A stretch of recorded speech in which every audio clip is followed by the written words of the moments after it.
Now when the angels had gone from them into heaven, the shepherds said to one another, "Let us go to Bethlehem and see this thing that has happened, which the Lord has made known to us." So they hurried away and found Mary and Joseph and the baby lying in the manger. When they saw the child, they repeated what they had been told about him, and everyone who heard it was astonished at what the shepherds had to say. As for Mary, she treasured all these things and pondered them in her heart.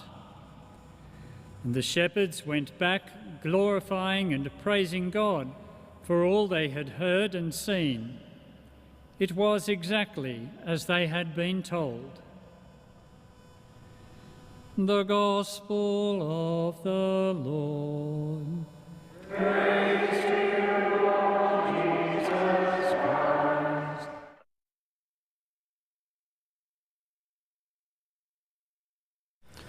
Today's Gospel is so close to what we are all about.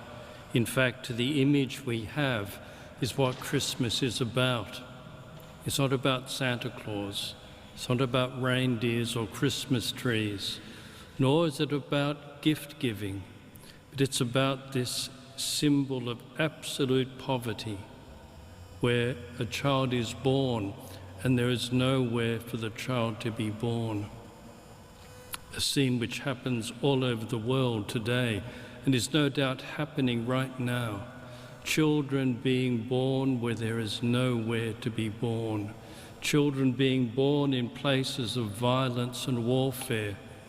Parents gathered together unsure of what the future will be for this child. This is the story of our contemporary world, and it's happening before us. Go and look at the crib. This is not a place of luxury, but it's a place of deprivation, of fear, of anxiety, of poverty. And yet, this is where Christianity begins. It's where the church is born.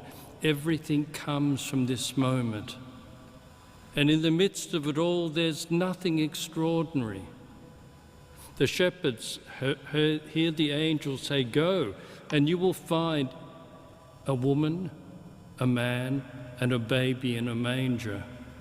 That's probably not outstanding in first century Israel. There would have been babies born in these circumstances everywhere. So there was nothing special about it. There was nothing delightful about it. And everyone comes and looks, and what do they see? Well, really, nothing at all. Nothing as romantic and joyful as our crib is in the cathedral today, or the cribs that you have at home. What makes this event so special is the simple words, "As for Mary, she treasured all these things and pondered them in her heart." It's an extraordinary moment. It's a moment that I think every mother listening this morning will recognize. Babies are born all the time, but for the mother who takes her child into her arms, this is not just another child, because the mother to whom the child is born recognizes and views what's happening from a different perspective. She loves the child. And like Mary, every mother will treasure in her heart for the rest of her life, especially the firstborn child. The mother will cradle the child and love it. And this, in fact, is the way we have to understand Christmas. Because Christmas, in this Mass, is not the shepherds, it's not the donkey or the sheep or the cows. And in its own funny way, it's not even Joseph, because Joseph is not mentioned as one who treasured this. Mary treasures the event because she loves.